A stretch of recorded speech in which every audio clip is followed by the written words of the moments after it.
الآن بعدك من اللي تريد تقول كلام حلو تخجل وتحمر. أنا أصحك لا تلعب ويا الصغار وتدور عليهم.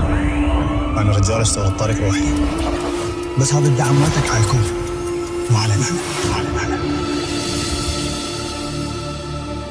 إذا تريد تدور دور على الكبار، قصدي دور على الحوت الكبير. السياسة لها خصوصيتها وما تقدر تقنع العالم كله.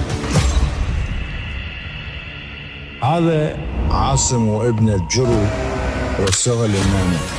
أعتقد جو الصداقة والشفافية اللي حكيتوا عنه تحول إلى محاكمة. دلوقتي تخربين حيلتك، اللي يهمك هو نعمة وبس. يا نعمة الله يخليك نعمة. لا ما حسيت توصلي أكثر. جاي توصلني عليك. راح أسولف كل اللي تريده، بس بالبداية عندي شرط لازم تقبله. ابن الباشا على MBC العراق. رمضان يجمعنا.